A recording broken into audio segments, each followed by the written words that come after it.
Let me ask you something. If you finally escaped a life that suffocated you, would you choose safety? Or would you choose the man everyone warned you about? In the summer of 1997, Princess Diana was no longer a wife, no longer protected by a title, no longer playing the role expected of her. For the first time in years, she was choosing for herself. And she chose Dodi Fayed, not a prince, not a politician, not someone approved by the crown, a man from a different world. Within weeks, the photographs were everywhere. The whispers got louder, the headlines sharper. And then, Paris. A tunnel, a crash, a night that never really ended. Was it love? Was it defiance?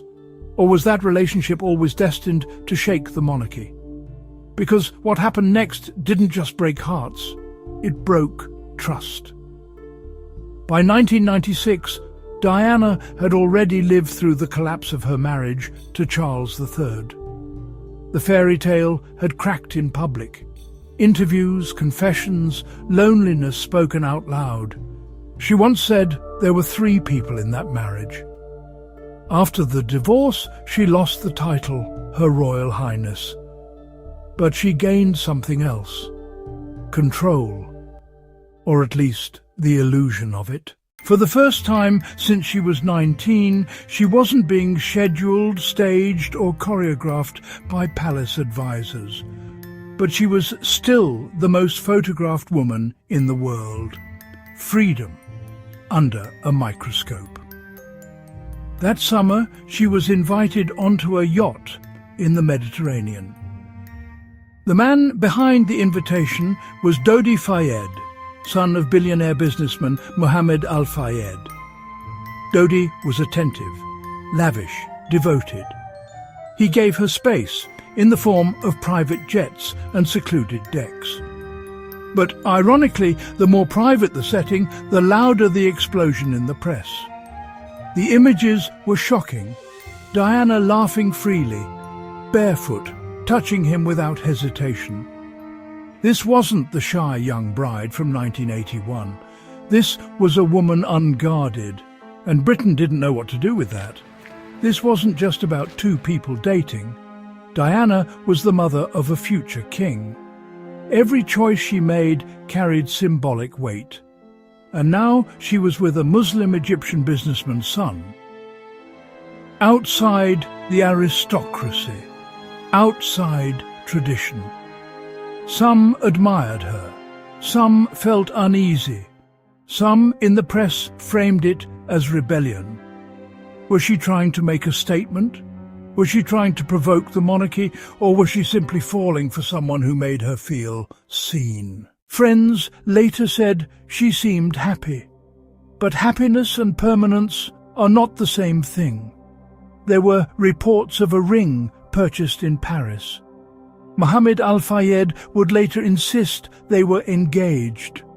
The royal family quietly denied it. There was no official announcement, only possibility. And possibility is powerful. August 30th, 1997. The Ritz Hotel, paparazzi swarming the entrance.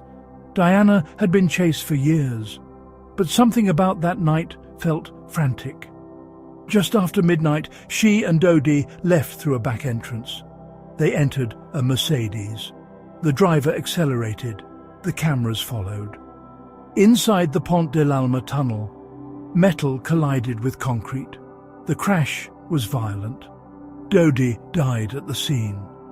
Diana was still alive when emergency teams arrived. She was taken to hospital.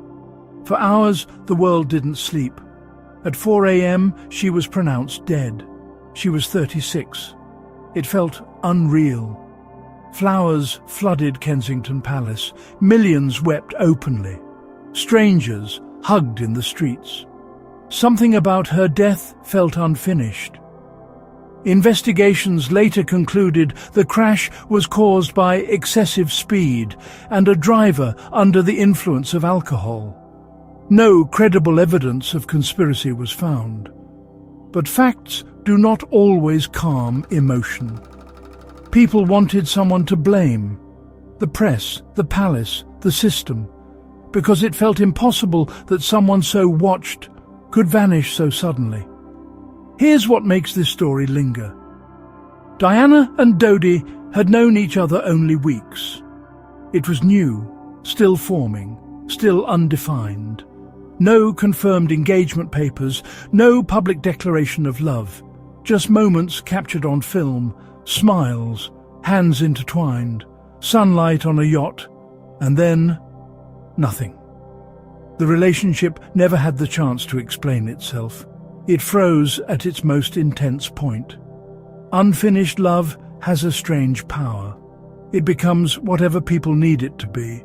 Rebellion, escape, true romance, political statement. We will never know which one it truly was. If that car had slowed down, if the cameras had backed off, if Paris had been just another holiday, would Diana have remarried? Would the monarchy have been forced to redefine itself? Would that summer have faded into a memory instead of a myth? We don't know. What we do know is this. For a few brief weeks, Diana lived on her own terms, and the story ended before anyone could decide what it meant. Maybe that's why it still unsettles us, because it wasn't neatly finished. It was interrupted.